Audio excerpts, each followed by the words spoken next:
के पाठक थे तो रोज सुर्खियों में रहते थे। रोज कार्रवाई, रोज निलंबन, रोज सस्पेंशन, छुट्टियों को लेकर विवाद, बेंच डेस्क को लेकर विवाद, टीचर की व्यवस्था को लेकर विवाद, सफाई व्यवस्था को लेकर विवाद, यानी कि रोज के पाठक कोई ना कोई फरमान जारी करते थे और रोज नया बवाल पैदा होता था। तो एक बार के पाठक फिर एक्शन में आने वाले हैं। इस बार जिम्मेदारी है बेतिया राज की जमीन को खाली कराने की। 15,358 एकड़ बेतिया राज की जो जमीन है उसको खाली कराना है।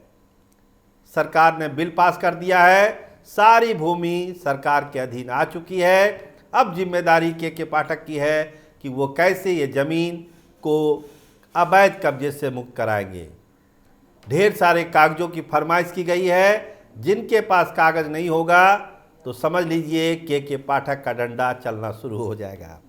देखिए, बेतिया राज की जो ज़मीन है वो कोर्ट के अंदर में भी रही बहुत दिन, लेकिन अब जब सरकार ने उसको अपने अंडर ले लिया है तो अब सरकार की जिम्मेदारी है कि उस ज़मीन को खाली कराया जाए।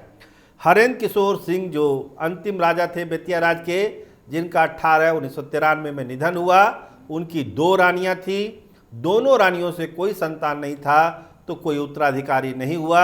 इसलिए ये व्यवस्था जो आप देख रहे हैं कि सरकार ने सारी ज़मीन ली है, तो अब सरकार के अधीन सारी ज़मीनें हैं, सरकार को अपने हिसाब से फैसला करना है। दिलीप जायसवाल ने कहा उस दिन कि जो ज़मीन आएगी उसमें स्कूल खुलेंगे, अस्पताल खुलेंगे, सरकार के ढेर सारे भवन बनेंगे, बहुत सारे कल्याणकारी कार्य होंगे उस ज़मीन पर। लेकिन जो कब्जा है पहले वो तो हटे।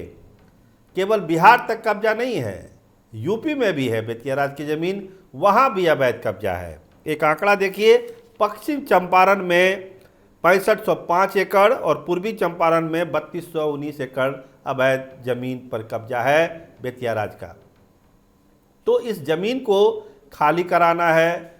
जो जायज़ लोग हैं, जिनके पास कागज़ है, उन्हें तो दिक्कत नहीं है, लेकिन जो अवैध कब्जा है उसको तो खाली कराएगी सरकार। इसीलिए के पाठक के जिम्मे एक महत्वपूर्ण जिम्मेदारी। अब देखिए के पाठक का जब डंडा चलेगा तो कैसे ज़मीन धड़ खाली होगी और फिर सुर्खियाँ बनेगी और फिर लोग देखेंगे कि आखिर के पाठक अपना काम किस तरीके से करते हैं। उनका अपना स्टाइल है, लेकिन सरकार को रिजल्ट देते हैं, जैसा कि शिक्षा विभाग में उन्होंने दिया।